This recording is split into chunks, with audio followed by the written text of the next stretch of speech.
Good morning, people of LinkedIn. How are you doing? Oh, would you believe? So we are live, and my guest has literally just popped into the green room. So just bear with me a second. Good morning, Michelle. How are you Morning. doing? How are you doing? I'm okay. My voice is a little bit today. Oh no! Apologies to you and listeners. It's You know, fine. It's nobody gonna needs be this first thing on a Friday morning. The sound of well. this place, but anyway. I mean, maybe that's the vibe that we need on a Friday, right? A little bit of like husky, like it's been a long week, and we're kind of easing people into the weekend with almost like a sort of jazz club voice on a Friday morning. So that's what you're going to be getting from Machel Bogues. Good morning, everyone. I hope you've had a good week. It's been a funny one. We've had storms, we've had snow, we've had rain, we've had frost and all sorts. Michelle, apart from your voice, how's your week been this week? It's been a good, busy but good. I think. Yeah. Yeah. We Good. managed to mostly stay warm, and Yeah. reached the end. Warm. Always good to And reach the end of the week. exactly. Good morning, Andrea. Good morning. Do you know Andrea? I do know Andrea. Morning, Andrea. I always love it when my worlds collide in some way. Andrea Southall, who was previously at RICS and was an employee network lead. Good morning, Andrea. So good to see you. And good morning also, Adrian Aronser. And I must check with you, Michelle. Am I pronouncing your name correctly, Michelle? Yeah, Machel, that's fine. Yep. Machel. Yeah, perfect. Amazing. We've got Adrian joining us from Cornwall, so joining us from the coast. And also, apologies, LinkedIn user, I can't see your name, but good morning, everyone. And also, good morning, Dilwyn. Good morning. Do you know Dilwyn? I don't think so. Apologies if I do. I only asked because Dilwyn is also RICS, so I thought you might have known. We may have through met. that connection.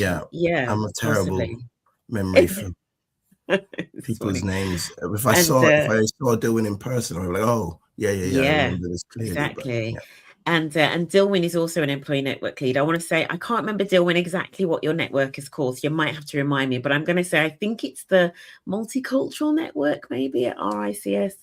And then good morning, Jill. Really good to see you, Jill.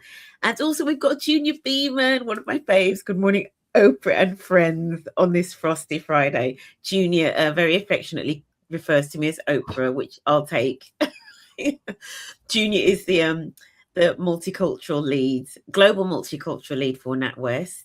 And we've also got Sylvia Anna on in Cornwall as well, so on the Cornish coast. So we've got a really good representation. Really keen to see if anybody's got any questions already, because I know that this is going to be an interesting one. Obviously, we've got some questions. I've got some questions lined up for Michelle. We had a fantastic prep call yesterday, and I'm hoping that that's not why your voice is gone. No, it isn't. I've been having a sort of cold all week, and it's just I think what happens is when I get towards the end, this is actually a good sign in terms of everything. It means I'm fine. But it just you've been just working last hard. night I was like, oh, my voice is okay. That's it's really fine. Unfortunate. We'll try to rescue it. Dilwyn, chair of the Reach Network, which in case anybody doesn't know, race, ethnicity, and cultural heritage at RICS. Perfect. Thank you so much.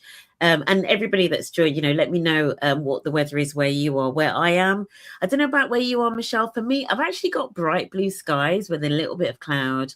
I've been out for my morning walk already. It's been good.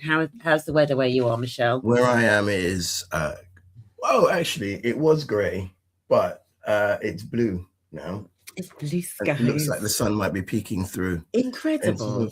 Typically English way where it's going to be bright, sunny, not a cloud in the sky, but absolutely freezing. But blue skies is always good. Blue skies, it absolutely is good. And I think we've also got Sophia Nichols there in the comments as well. Good morning, Sophia. How are you doing? Looking forward to this conversation, as am I. Sophia, I'm just hoping we've got enough time for it. So let's get into it. Everybody knows, if you've listened to this before, you know that I have a tradition of getting ChatGPT to write your bio, Machel, that I'm now going to read. And then you get to score it out of 10. So here's what ChatGPT said. You know, we have to put into work, right? Today, I'm joined by Machel Bogues. Machel is the Equality, Diversity and Inclusion Manager at the Royal Town Planning Institute, where he leads the RTPI Change Action Plan across the planning profession and the built environment. He's also the founder of Abeng Ltd, hopefully I'm pronouncing that correctly, and has spent more than a decade designing and delivering EDI work for organisations, including the Royal Institute of British Architects, RIBA, and the National Army Museum, and supporting Parliament on Black History Month resources. Earlier in his career, he worked with the Bernie Grant Trust and as a researcher for Bernie Grant MP. Welcome, Machel. Yeah, interesting. How did it do? How much hallucination? Yes. What was the score out of 10? I think I'm going to give it a 7 because there was some true things in there, but there's some really big omissions actually. Okay, we'll go for it. Tell us. My work at the Victoria Albert Museum and Science Museum. But anyway, which is where I really probably, particularly in terms of some of the stuff that I think you want to talk about. I started to cut my teeth, I guess. But yeah, so maybe that, but yeah, and probably oversold the stuff with RIBA, probably. Totally honest. Created RIBA, and I still work with the Bernie Grant Trust, so it's not past tense. So interesting. Currently the chair of that trust. So, Tell me a bit about the work that you mentioned it had missed that kind of, I guess, sort of lit your fire in this space in particular. Yeah, I mean, after Bernie died, so I worked with Bernie just before, for about 5 years before he passed. And then we set up the Bernie Grant Trust, and I was doing that for a long time. And then eventually, as one quite often has to do when one wants in the third sector, you got to look for something a bit more stable. And a job came up at the V&A. I'm a history, I guess you could say, buff. And it's what my academic training was in. So a job in a museum seemed like a really nice thing. And it was doing diversity and inclusion at the V&A.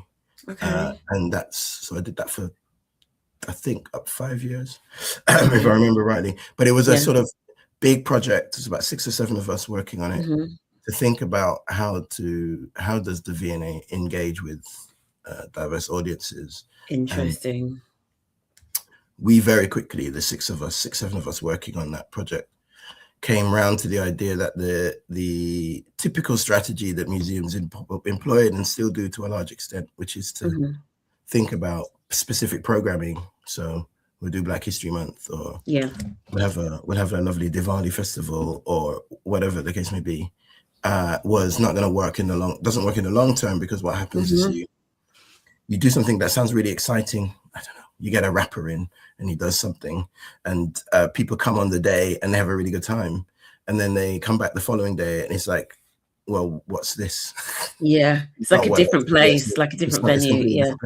So temporary transformations will only ever have temporary impacts. So we needed to think about what do we do over time? And so we started to really think about, well, what does the V&A hold? What are the objects it holds? And so on. And then, in and amongst all of that, so they had a policy which at the time we were there stated they do not collect objects from Africa or the Caribbean.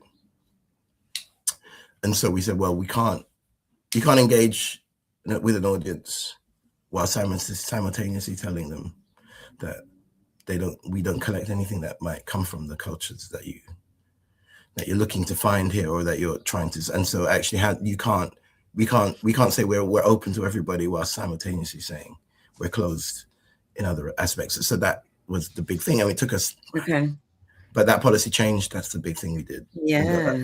Change. And then just as one of those things, how long does change really take? Yeah. For people on the call, maybe that policy got changed in 2000 and I want to say 2005, maybe 2006. Yeah. But I only think you're starting to see the implications of that policy change very recently. So very recently, the V&A appointed somebody to be a curator for African textiles, I think, if that's correct. And then they did an exhibition called African Fashion. And so, but that that took a further 15, 20 years to really start to see that change manifest. So it changes glacial. We must change is glacial. And that's a really good lesson, especially for, you know, my lovely employee network leaders on here as well, you know, because sometimes we you know, and I often, when I talk to networks, I talk about planning in quarters, and obviously most networks think in a year. A lot of this change, it is multi-year, and as you say, it is glacial. And then often, and I love what you said, you know, when you were explaining that story, because some of the things that you talked about, you know, you talked about the one-off things, you know, and I've got somebody in the comments, Junior, who talks about, I'm going to get the saying wrong, patties and pakoras.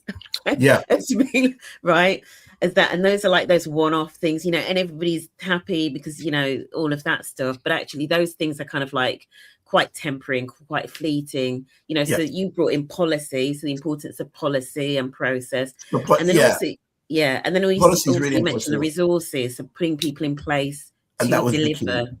So the reason why that change took such a long time was, I think this is the other thing we have to always remember.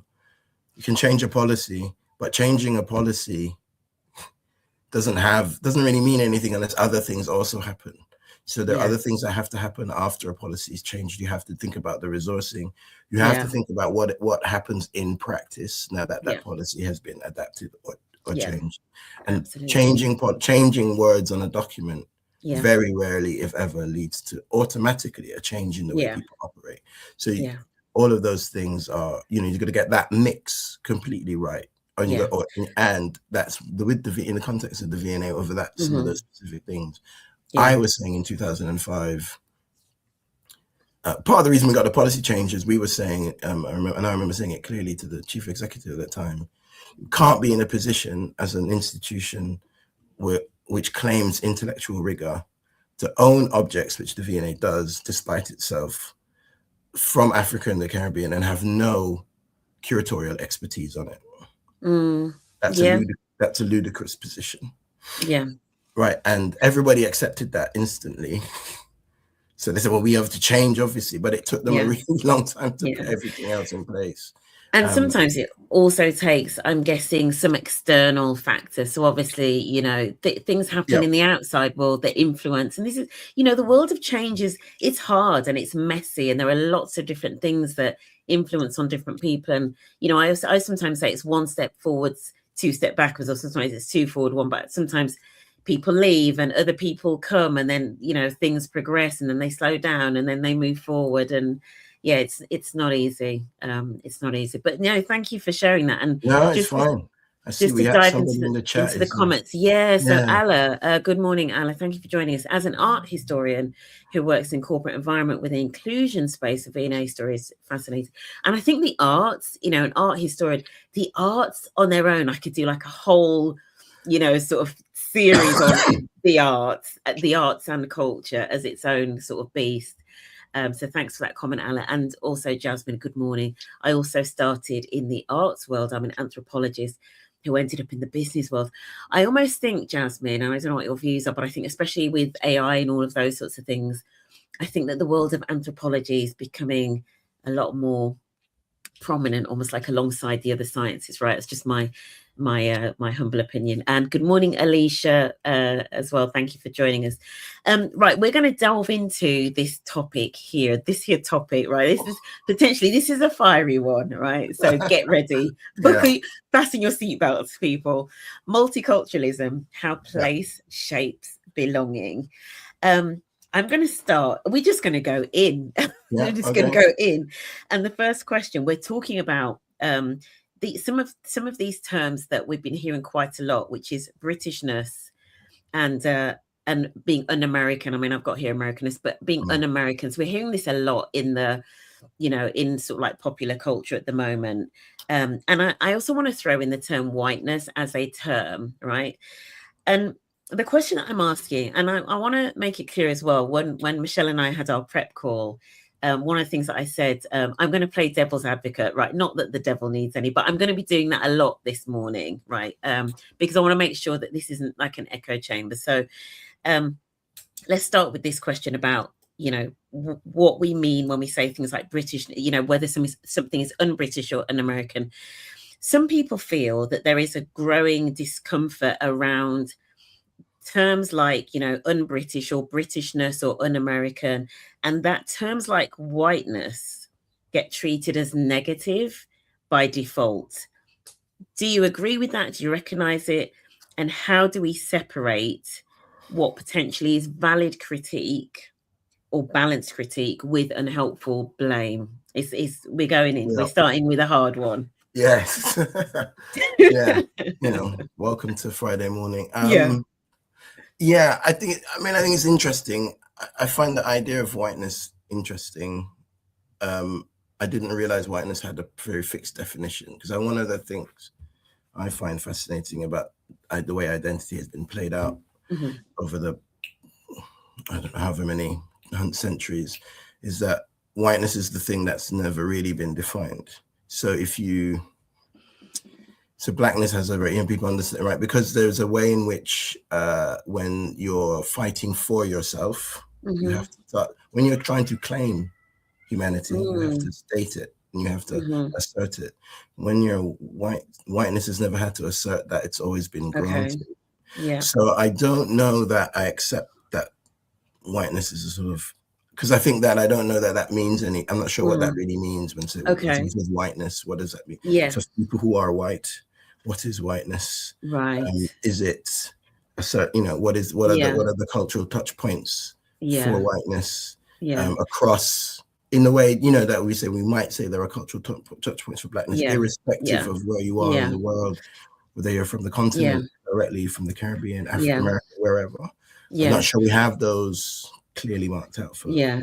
I guess just to clarify, I guess I'm thinking about, a lot of clients that I've worked with over particularly the last 5 years, where individuals, and I'll call it, and I'll say specifically white men in particular, have almost felt that their identity, their whiteness as a white man is almost under attack before they literally even open their mouth. Do you know what I mean? So they come into a room, and maybe it's to have a conversation like this around inclusion, and they feel that almost by the default, the assumption is that their identity is negative, or like not the welcome identity in these sorts of conversations. Do you know what I mean?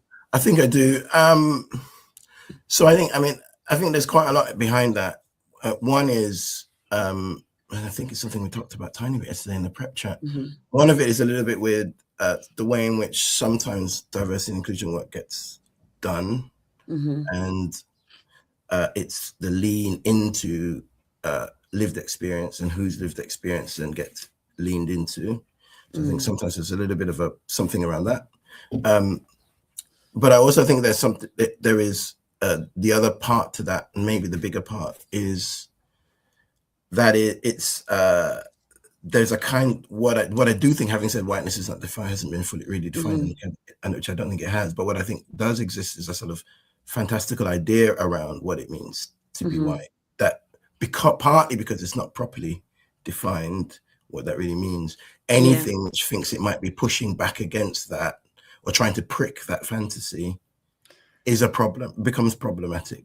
And so you don't have a way to think about it, to think about it in another way, to say, actually, what does this actually mean? And how do I engage with this without taking it as a threat? That becomes really difficult.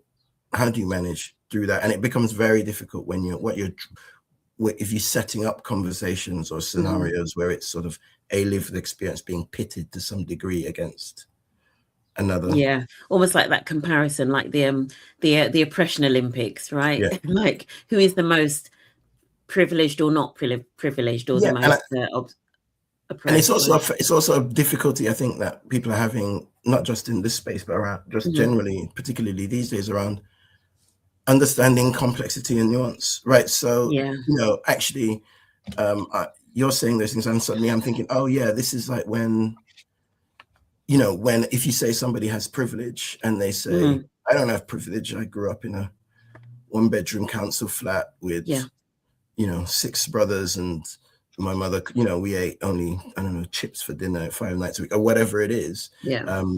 And and you have to try and explain, no. So having struggle does not mean you don't also have privilege. That's not the way that works. So I have struggle as a 6-foot black guy walking around London. I often find can find it really difficult.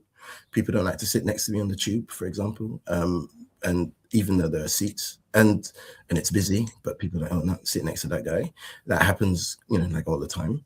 But I don't worry about if I wanted to go for a run at 7 o'clock at night and it's dark. I don't think this might be dangerous for me as a man going out for a run, right? Yeah. So whereas, a white woman might think, oh, I'm not going to go for a run at 7 o'clock at night. It's too dangerous, right? And so that's a privilege I have as a man. I don't have to worry about some of those things. But I have other things that I do need to worry about. So privilege doesn't, you know what I mean? It doesn't mean. And the context matter. Context can be situational. Yeah. And so actually having had some advantages or having had some disadvantages doesn't mean that in other aspects you've had some advantages. But that is, there is a sort of inability to think that way in a sort of nuanced. But also no, and so and that's.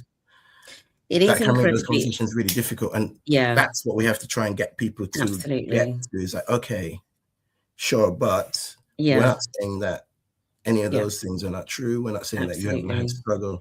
We're just saying that the struggle you have had is that thing, and those are things which are, to do with things which are out of your control. Sure, we're saying over here there are people who have this other struggle, and they all have it. And but it is actually something we can do something about. It's very nuanced, and I hope that if people only take one thing away from this, I hope that one of the things that you take away is this is a nuanced conversation. So when you go back to have this conversation with colleagues, and it's one of the reasons that this is one of the ways I like to show up on LinkedIn, is because I want to create space for the nuance. Really hard to do this in posts and comments, right? So let me just get into this. So Jasmine, I think this is when we were talking about individuals feeling uncomfortable, around this assertion, this attribution around whiteness, for example. Jasmine sort of said, what's wrong with a little discomfort, especially if it nudges us to think critically. Adrian has also said here as well, whiteness hasn't necessarily needed to define itself because it's been an invisible reference point and it hasn't needed to experience itself. It's a really interesting perspective, Adrian. And then is it fair to say that to some degree, to those who have had advantage, equality feels like a threat? Two questions there, isn't there? I mean, I would agree with Jasmine. And I think it's a bit like what you were saying at the beginning. You're going to be devil's advocate. I think echo chambers are problematic because they make you feel very comfortable and they don't push your thinking onwards. And you do need to push your thinking onwards, and some sort of putting yourself in a position which encourages you to do that, I think is always useful. And that may be uncomfortable, but you should feel that discomfort. I think I would agree with Jasmine, and I'm a big fan of that. I have said in other platforms, if we have to worry about curating the fear of the people whose change, who we need to make the change, we'll never get anywhere. Yeah. That's interesting. So, we can't really curate people's discomfort. They just have to feel it. Sorry, can you still hear me? Yeah, I can hear you. Okay, and then there was a second question about, I think to an extent that's true, LinkedIn user, about equality and threat. But I think, I do think it's much more sort of someone who has had disadvantage in some degree, feeling like to some extent people might be trying to dismiss that experience, and that is something I do think we have to be mindful around. That actually, how do we take these conversations forward, and by acknowledging that disadvantage exists across the piece, but trying to concentrate on the ways in which systemic disadvantage can be challenged for specific groups of people, which is really what this work is. It's not about we can't solve the problem. We're not in a position, and sadly, to solve the problems of why poor communities across the country, irrespective and what it means to live in one of those. We're here to try and make sure that where the places where we work, people can people can thrive. Yeah. Let's I'm really enjoying the quality of the comments as well that's coming out. So please do keep, putting your thoughts, your insights, your questions. We're going to go on to complexity, because some of these topics are complex. And, something you mentioned on our prep call, Machel, was about complexity. And as you were talking about that last section there, in terms of some of the complexity and how some people may have advantage in one scenario and then disadvantage in another, right? The same individual. It made me think of, and I don't usually bring up specific political examples, but this feels appropriate. So it made me think of the whole Diane Abbott thing over the comments about individuals who are Jewish, right? And the complexity around, for example, somebody with a Jewish identity. And I say Jewish as though, that's a big umbrella, right, of ethnicities and religious perspectives and beliefs and all of that kind of thing. So we're going to get, and I just maybe want people to think about that and maybe hold, examples like that, of just an example of complexity around multiculturalism and belonging and identity. But I want to ask you about the complexity around this topic. So how do we talk honestly about difficult subjects like, for example, colonialism, empire, and harm that's potentially associated with those, while still being able to hold a more complex view of history and culture, not just as good or bad? And particularly when it comes, for example, so say we've just gone through the honours list, right? And I saw somebody wrote a post about why they would never accept an OBE. And actually they were saying that they actually feel quite affronted when they see DEI individuals accepting, like the Queen's, the King's Honours. So what are your thoughts about this? How are we able to talk about some of these difficult aspects of identity and culture, but also hold a complex view of cultures that are sometimes, again, sort of held up as being maybe all one thing or all another? Yeah, I mean, I said this is really difficult, right? Because one, I think one of the things, particularly when it comes to the past and history and how we think about the past, we don't always, and this is across the board, we're often going back to the past to try and create a sense of who we are in the present. And so we're looking very explicitly, really, for things which validate who we think we are as, not as individuals, sure, but also as whatever the grouping of people might be. So whether that be nations or communities or religious groups or any kind of identity group, that any imagined community, and I don't mean that pejoratively when I say imagined community, we're always doing that. And history is really a terrible narrator of the present, right? Because history is not one. History and the people and events of the past and the people within of the past are rarely, if ever, all good or bad or whatever. There's always something that you need to really think through, but we find it really difficult to hold those contradictory things around something, or particularly someone, true at the same time. So I think one of the things we have to get much better at is having a more critical view of the past, and really developing redeveloping, because I think this is a much more recent thing, redeveloping the idea to have a more critical relationship with the past, and then and understanding that the past tells us how we got somewhere, and there are stuff that we can draw, but we can't fully understand the present just through the past. We have to also think through where we are now, and use tools from the past, but not exclusively that. So when it comes to things like colonialism, I think that means things like what we tend to see, particularly in public conversations around things like that, is a kind of split.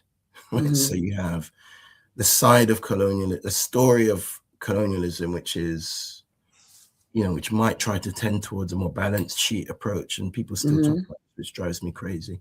Right? And so actually it was a bad thing, but look, places have roads now, or whatever, or oh look, if it wasn't for that, would there be curries in Leicester or whatever? And it's like, okay.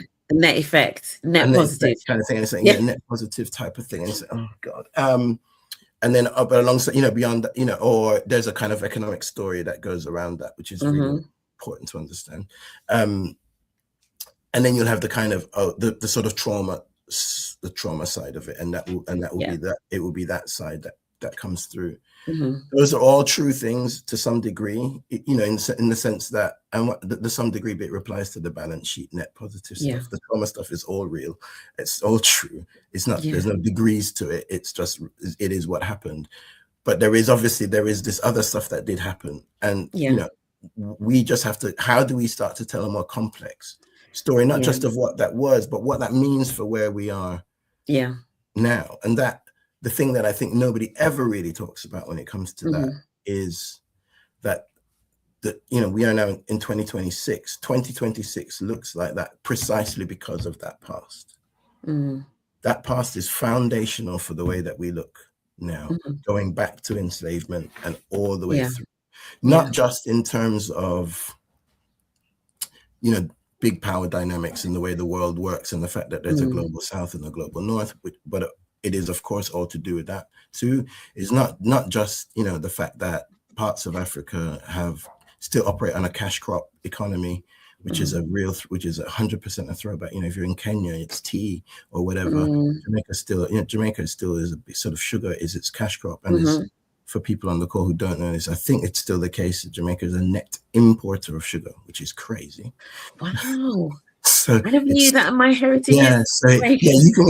I've been one of the time I've been to Jamaica in the past. I grew up in Jamaica, so I've had living in Jamaica, had this experience, and visiting Jamaica had the experience of sugar being short supply in shops in Jamaica, which is crazy. Well, maybe they just eat too much sugar. Well, I mean, there is that, but it is, it's slightly a wild idea that you can see the sugar cane and as you driving around, but you can't find the sugar in the shops, and that.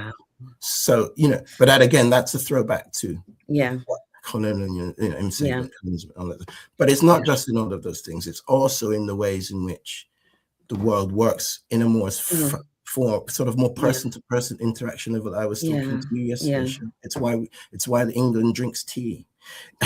It's why we have a fascination in this country with cakes and tea and cakes. All of that is bound up with, it's in the music that everybody listens to, it's in the television programs that people watch.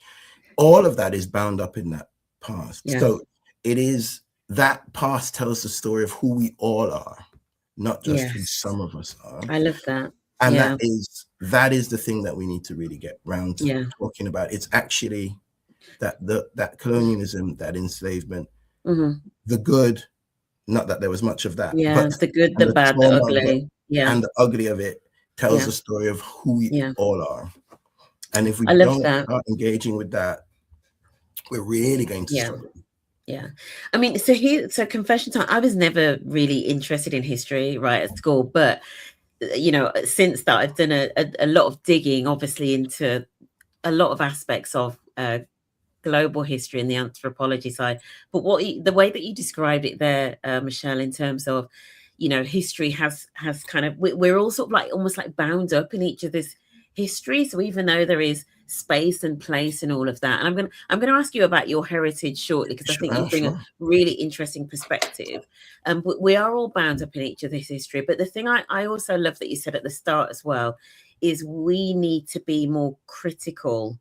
And I think, and by that, I guess you mean like critical thinking, right? So we think critically, we look for the complexity. We don't just, assume, we don't just kind of think binary about things. Oh, that's good, that's bad, etc. But looking for and understanding that complexity, I think, is so important.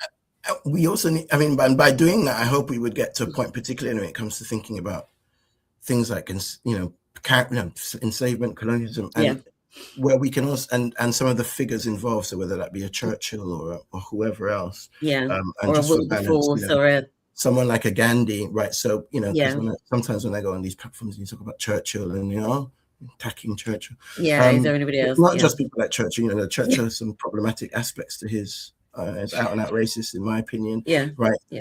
But people like Mahatma Gandhi, who was also a very significant person in terms of anti-colonial movement. Nobody could deny that. I would never seek to deny it. But he also was troubling person in a lot of ways, right? So he was, you know, in the early part of his life, he lived in South Africa, and he was a supporter of apartheid, right? And he wrote to the South African government applauding them for the keeping the races apart. He thought that was a really good idea. He didn't think Indians should mix with blacks, right?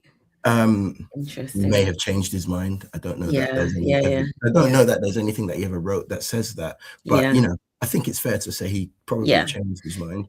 But also towards the end of his life, you know, as tests for his own sobriety, he would have, and I'm really sorry to say this at 9 o'clock on a Friday morning, but he would have young women sleep with him naked to test his sobriety, and they were, I think, quite often his nieces, and so they were, and that's not what I would call you know, outstanding modern, you know, role model type behavior that I'd want to emulate by any stretch. But in terms of thinking through anti-colonial activism, non-violent protest, he's a significant figure. But these things, other things about him, are also true. So we also, so it's just how do we need to be able to, okay, so we can look at that.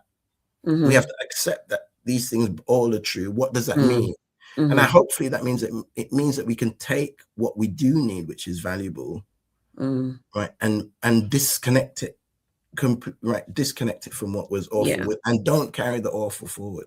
That's I think that's the trick, which is I think what doesn't happen enough. We don't agree.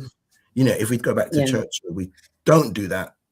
So it's like we think it's okay that he was racist. Right, and that's okay. Well, that becomes a problem. That does become a problem at some point. Absolutely. I'm going to ask you about your heritage. So what's your heritage, Machel? And just that's a question. I know that there's often a lot of debate about where are you from? So just for anybody that's listening, just if you're wondering about that question, the question that I tend to use is what's your heritage? That's the question I tend to use. Personally, I'm not offended by where are you from, but I'm just putting that out there. Right? Machel. No, it's fine. And then we're going to get to deal with the question. I spent the first 13 years of my life in Jamaica. So I was born there and I went to school there, and then I came here. So I would just say, anybody asks me, I would say I'm Jamaican, and that's kind of the end of the conversation. Because that's how I see myself. All right, you know, I definitely see myself as a Jamaican ported into Babylon and forced to stay here. Against his will. It's not long enough to explain the term Babylon. But the slightly more complex story is that my mother's side of the family is from South Africa. So that and they left South Africa. They were involved in the anti-apartheid movement, and they left South Africa in the 60s. And were exiled into London, and then through complex movements and a range of horrible leaders, basically my mother went first to Uganda, and then was forced to leave Uganda with Idi Amin's when Idi Amin took over. Well, I don't know, forced is probably too strong, was advised to leave, probably better. Advised to leave when Idi Amin was kicking people out and so on. And that found herself in Jamaica to complete she was doing some PhD work looking at nutrition and the benefits of breastfeeding, if I remember rightly. And then she found herself in Jamaica as the next best site for her study, and met my dad, and that's how that happened. So I sort of say that's, you know, I'm Jamaican, that's the end of this, in many ways the end of the story, but I also wouldn't exist without things like apartheid and Idi Amin, which is a kind of uncomfortable thought, but that's the way the world works, right? That's just the way the world works. Absolutely. Especially, you know, I didn't realize that we shared like some Jamaican heritage, but part of my heritage is, you know, my great grandmother, who was born in Jamaica, actually, you know, on a plantation owned by Robert Beckford, who was a very famous plantation owner. But my grandmother was, you know, very mixed kind of heritage, part Syrian, a little bit of Scottish, a little, you know, all of those things. together. So yeah, these complex histories when it comes to multicultural. But obviously, people just look at me now and see a brown woman with curly hair, right? Yeah. So Dilwyn, I wanted to get onto your question specifically because I think it's a really interesting question, and I love the comments in the discussion in the comments around comfortable versus uncomfortable. So let's get into this. I agree that you cannot please everyone, but how do we bring those who are uncomfortable? So I'm maybe uncomfortable about these sorts of conversation along with us in the journey. I mean, hopefully, Dilwyn, I think some of the language that Machel has used already, hopefully you find interesting. So how do we bring those who are uncomfortable with these sorts of conversations, or maybe hold a very different view along with us on the journey, especially when we need these people to, adapt these changes or come on the journey with us? Your thoughts on that, Machel? I don't know. I don't know how I'm not feeling very I'm not feeling very very great. I'm feeling quite militant this morning, I guess, in some ways, right? So, and when I'm feeling quite militant, I quite often say that I don't know that we do need to bring them with us, do we? Well, maybe there's a lesson in that, isn't there? Because I think there are some days, a bit like you. So, I have been unusually irritable this week. Actually, I've been, because there's a lot of stuff going on. Sometimes that is how life is, and so some days I am not up for a conversation. Sometimes I'm not up for allowing people the grace that my work sometimes demands of me, right? And then other days I am, and I can come to it with the nuance and the meeting people where they are and all of that. But sometimes we do have to recognize, and almost like I want to say like our own limits, if that makes sense, Dilwyn. Do you know what I mean? I don't know if you'd agree with that, Machel. No, we do always have to recognize our own limits, right? We do, 100%. No, I think I am feeling quite militant today, but I actually do say this all the time, even when I'm not feeling very militant, particularly in a question of change. So change, if we think about change as a process, there's quite a long way. There's quite a lot of things that one needs to do that. So this is a bit of a tortured metaphor, but I apologize, and I apologize already. But it's, if you think about the change is going to be taking a train. It's a train journey from A to B. That's going to happen, right? Because change means being different, doing different. So we're going to be different. Otherwise, it's not change. So we're going to go from point A to point B. In the build up to this train journey, I'm going to be super helpful. I will help you as much as I can. I will ask as many questions. You can ask me as many questions. I will support you in any way that seems reasonable and feasible. I will provide you with all the directions. I will tell you the time the train leaves. I will help you pack your bags. I will buy you the ticket. I will help you to get on the train. I will even put your bags away for you. What I cannot do is put you on the train. And when that train's ready to go, it's gonna go. And it will be your choice as to whether or not you're on that train or not. And so if you're on the train, fantastic. And there will be refreshments and there will be and everything. But if you're not on the train, that's up to you. But I can't. But the change, if we're saying the change has to happen, then I'm afraid we also have to accept that sometimes that change will happen and we will not have been able to bring everybody with us. Absolutely. And that is okay.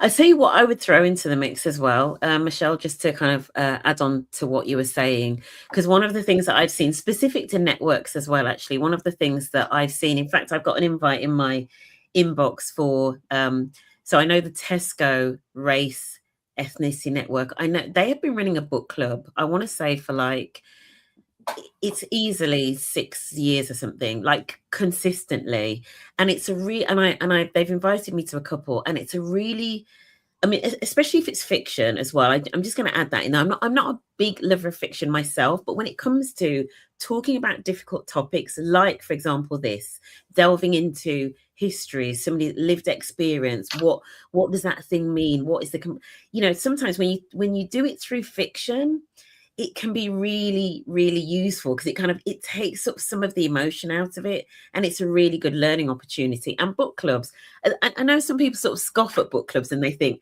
oh, that's like a middle class solution to something, right? But it creates a container for conversations, And actually, the thing that I would say about topics like this is I'd actually kind of say, wait till you get to know somebody a little bit more, if that makes it. Get to know them like just on a human level first, right? Just talk about the weather and what stuff that's going on at work. Just get to know them as well as possible, within the context of your workplace, before you then start to broach some of these kind of like trickier topics. Like, don't, if you know somebody maybe isn't on the train, don't just lead with this. Like, don't just corner them in the office and be like, what do you think of this? Just get to know them first, like literally on a human level. Like, go to, if there's a works do or whatever, go there and just have a chat with them about their family. And what, a lot of us have so much more in common when it comes to just humanity, family, views about like right and wrong and all of those sorts of things. It's just,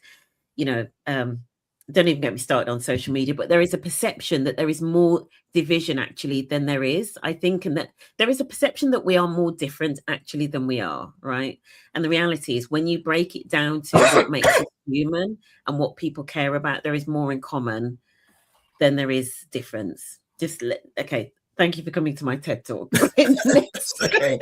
But I think this is where, I think we have an anthropologist by training and the thing. Yeah. Anthropology is doing a lot of work around this. Yeah. And, the actual lack of genetic difference between people. Absolutely. So I can't, this is not the exact thing, but it is something like there is more genetic diversity within a Bedouin tribe in Northern Africa than there is between people in Turkey and Japan. Yeah. Yeah, right? I can believe it. And that is, which is a kind of historical fact based on where human life started, which is consensus, is a continent of Africa, and then moves out. And that and actually outside of Africa, they reckon it's around 10,000 people populated over the rest of the world. So most of the genetic diversity in the world is held within the continent of Africa. Anyway, sorry. Well, no, it's good. It's all good. It's all good. When we talk about belonging, and we're in like multicultural workplaces and societies, etc. And I was talking about, obviously I'm originally from Birmingham, right? So very multicultural. It's called one of these like super diverse cities. What role does place play? And we're coming off the back of the flags and all that malarkey, right? What role do things like that, so flags, place, the place that it's interesting, and obviously we talked a little bit about our heritage. So what role does, things like flag and just the place that we're in, what role does that play in our identity? And what is kind of going on with that at the moment? Well, I think our relationship with space and identity is very, I said imagine communities, which is a very academic thing, but they're no less real just because they don't necessarily have physical things attached to them. But you create those physical attachments by looking at what's around you, and then those spaces can reinforce whatever that imagination is. And so the challenge becomes, when you're thinking about public art, like if it's a Colson statue, for example, or flags, is those things become symbolic of a very specific understanding of what that identity is, and it's not always the case, but can feel like it can feel territorial in a way, like when we're marking this is our space, and we're marking it with these flags, or we're marking it with whatever else it might be. But there are ways to do that where it feels like slightly more less inclusive. So I do think that relationship between what we think of ourselves and how we feel about ourselves, and how we try to relate that onto the spaces where we're actually physically moving through, is really very, very important. And it's why if you're just thinking about a workplace, how easy is it? How our ability to move through that workspace comfortably physically is really important for how much we enjoy being in that place. But equally, if you hate the place you work, if you hate your job and you do not like the people you work with and you find them really difficult, they have, because they're always doing bants or whatever, or then actually it doesn't matter how nice the building is, it will be a horrible place to step into. So those things are some of those things are real, and some of those things are, as in they're sort of physical, and some of those things are what they are more the symbolism. I think it comes back to thinking through how do we create, in sort of bigger context, if we're thinking about a city, how do we think about more types of people more frequently, so that we can create, why not have ramps instead of steps, just for argument's sake, right? Nobody, I don't think there's anybody who cannot use a ramp, right? So ramps work for everybody, whether you're walking on two legs, whether you're pushing a pushchair, whether or not you're in a wheelchair, ramps work. So let's just have ramps instead of steps, for example, right? As a sort of, and that would mean as the default, as the default, because steps is the default, right? Or has been the default, because it's been designed around a specific type of user. So if we think about actually what is the way in which we can think about the space which will work, which is, and make the default what works for almost everybody in as many, then make that the default, then that will make us substantially change the way space feels and plays, and who operates in those spaces. So I know there's been some really interesting stuff that's happened thinking about the concept of safety and what it means, and particularly in terms of planning women's spaces. And so I got the Jenny Savage was a woman who brought this to my attention. Anyway, she did a lot of work at Tower Hamlets around that. Anyway, the idea is that actually, when we're thinking about planning for women's safety, what we tend to think about is more lights and wider walkways and stuff like that. What this piece of work was saying was actually it's about multi-occupancy. It's about lots of different people using the space simultaneously, because what makes somebody feel unsafe might be a group of teenage boys grouped together looking threatening. Right. That group of boys is grouped together looking threatening because they think they may be under threat from another group of boys, right, who may enter the space. So you look threatening to protect yourself from potential attack, right? But by looking threatening, you're right. So actually, the safety means thinking not just, oh, how do we have more lights so women can see? It means thinking, how do we create the space so that people in that space know everybody feels safe, and they're right, and therefore there is no perceived threat, and that you get that by saying actually multiple occupancy, different generations all moving through would really help with that. Right. So there's a sort of this kind of interrelationship between teenage boys' safety and female safety.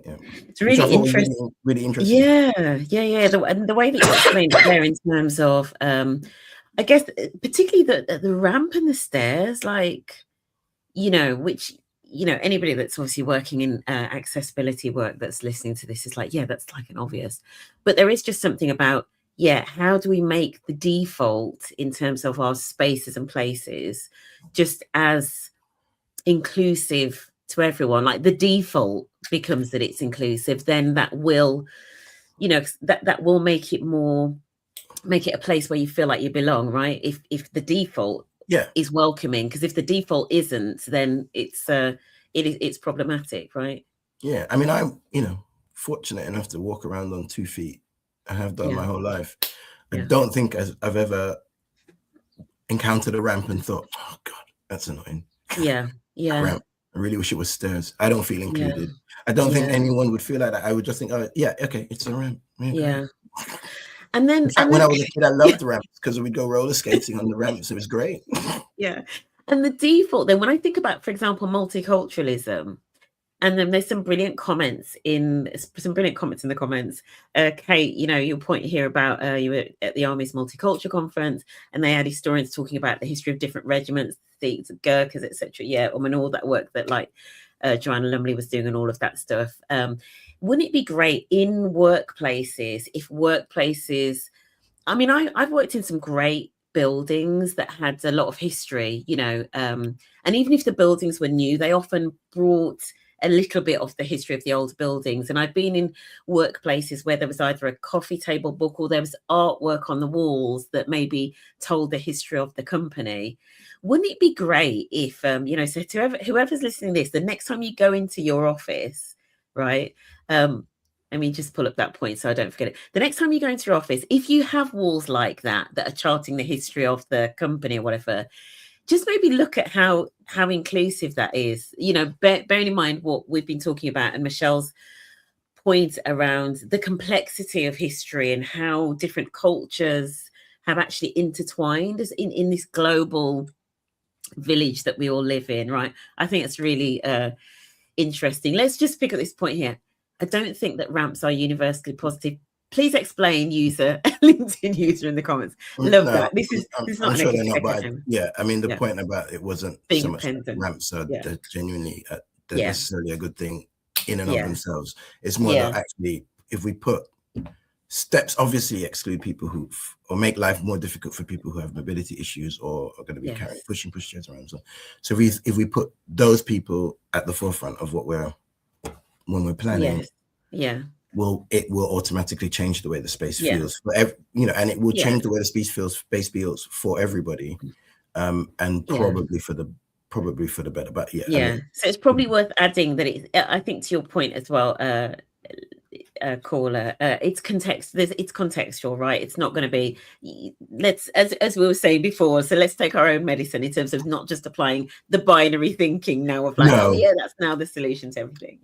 No, they're not. I mean if we're all, I think we're all probably to some degree involved in this wonderful world of DEI, and so I'm sure we've all worked out by now, even if we've only been doing it for six days, that there isn't a silver bullet. So there's never going to be a single action that will solve. There isn't a silver bullet. It's very easy to get cancelled. That's what I know. Yeah. Let's we're going to go on to just this last question here. We've covered quite a lot, but disordered discourse was a phrase that you used, Machel, in our conversation. What do you mean by that? And what role does it play when we are discussing topics like multiculturalism and belonging and identity? Disordered discourse. You heard it here first, folks. Well, I mean, and feel free to repeat it. It'll be interesting to see whether or not I can get a hashtag going. Copyright it. It was my reflections on how do we describe the times we're in. And I was interested in something alliterative. I don't know why. That always seems nice in my head. But I and across the whether it's DI or elsewhere, but across the when I'm looking out around the world and what's happening, I'm struck by the way in which people are speaking. So the discourse people are having. For good or for ill, mostly for ill, and the kind of chaotic nature of it, I guess, and the sort of increasingly, it's been like this for a while, I think, but increasingly the selective nature of the evidence selected or chosen around which to build whatever discourse is happening, and this dismissal of any other type of evidence to the contrary just doesn't matter. Just doesn't matter. I show you something, you say X, I say no, but look at Y, and you say doesn't matter. Doesn't matter. And also there's even a worse sort of approach around it, which is, well, you can't prove that what I said isn't right. So even if you can, because I'll say, no, here's the evidence that says that you're wrong. You'll say, someone, not you personally, but someone will say, doesn't matter what you've shown me, doesn't matter. And I, and flippantly, I use, because then I showed I think it surprised you yesterday to understand that there was a sort of community of people across the world who believe the world is flat. But that is, I thought you were being ironic. No, you were being ironic. If you show them a picture, so they will say, and this is why this is sort of there's a really good, I think a good explanation of what I mean. So if they will say the world is flat, prove it's not flat, show me a picture. and you'll say, okay, cool, and you show them a picture, they say that's a fake picture. I mean, so you've got this argument has nowhere to go. No, because to be the honest, proof you've asked for, I provide. You dismiss. Where do we go from here? Yeah, I mean, that point, that example, that I feel like that sums up our times, right? The fact that it's 2026 and people believe that the earth is flat. Yeah. That sums up the size of the problem, my friends. And so, and they think everything you see that comes from space has been made by CGI, despite the fact that CGI, postdates space travel, right? So anyway, so it's that's sort of what I mean. And so what? So there is, there is a discourse around that. Yeah. There's no order to it because it's completely chaotic. Yeah. So it's become. So it is a disordered discourse. And then I also like the idea that a disorder is a kind of mental break. And I do think that some of the stuff that we're seeing, not so much the flat earth stuff, which is it's mildly amusing, a little bit worrying, but mostly mildly amusing. But some of the other stuff is really problematic. So some of the stuff, when we're hearing people like Stephen Miller talk about 19th century American imperialism and having that come back, and might is right, and throwing back to that time, even make America great again, reform, etc. All of that stuff feels to me to be sitting within this kind of, there's a discourse, but it's very disordered, it's very, very chaotic, and it's at its center is some sort of fantasy around something. What is the antidote? And to anybody that's got a drop, in terms of the recording, so the post that you saw will be the recording, or you can find it on YouTube. I will drop a link after this, the recording. What is the antidote to disordered discourse? No, this is this I'm afraid. I suppose. I mean, don't say whether or not this is a correct diagnosis or not. I think what I would say is I've reached a kind of, I've got a diagnosis. I don't know I don't know if I have a treatment plan. I do think part of it is actually, in the bigger picture, thinking about Farages and the Trumps and the Webbers, there is something in there about the lack of ability to understand the past in a complex and nuanced way, and trying to bring that idea of the past into the present, right? So in a way which is, completely misunderstands the ways of the forces of history work. It is impossible to go back. So, but anyway, that's the attempt. So I think part of it is about, it's difficult. Part of it's I think part of it's because it's fantasy. It's an idea. So I think it is about saying, how do we position a better idea? Yeah. But how do we do it in a way that will actually land with people? Yeah. And we have to think that through really, really, really, really carefully. Absolutely. And hence why I kind of think the thing about getting to know people is really important, because otherwise you just fall out about this. So, you get into, and I want to leave people with a few book recommendations, and we're gonna wrap things up. I promise we're gonna wrap things up, because we all have somewhere to be, right? I'm almost running late, and I'm gonna ask Machel for his one thing that he wants people to take away before we finish. But I'm going to leave a few book recommendations. Some, if anybody's heard me talk about books and you're in this work, you've probably heard me mention this one before. The Righteous Mind by Jonathan Haidt. The Righteous Mind, Why Good People Are Divided by Religion and Politics. Because I think what that does is it gets into the science of irrationality, as in why people think what they think, even when there's no facts. Right, it kind of sets that up really, really well. So if you want to understand why do the left think a certain way and why do the right think a certain way, it is framed very sort of American. Really, really good book. So I think if you're in this work, you definitely need to read that. The other one I'm going to want to mention is Don't Talk About Politics by Sarah Stein Lubrano. I want to say Sarah Stein Lubrano. I am planning to get her on here. And that does give a little bit more advice actually about how to talk about these things and why trying to solve these things on social media generally does not work. Right? She talks about that. She talks about the importance of third spaces, actually, Machel, like in the public sphere, which is something maybe I get you back on to talk about that.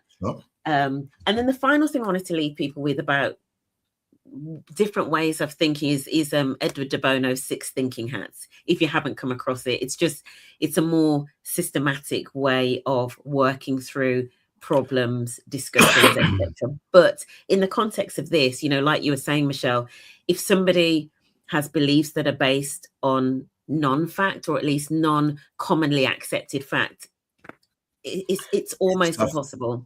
Fantasy is very you can't beat fantasy with logic. So that's no.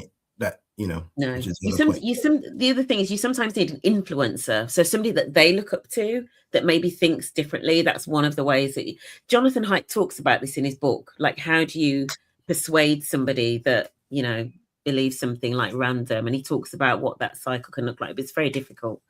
Machel, what's the last thing that you want? Can I throw another book in? Yeah, sure. Okay? Yeah, always love a book recommendation. People in the chat have talked about history, and I've talked about it. And so there's a book called Silencing the Past by Haitian. I'm sure it's Haitian.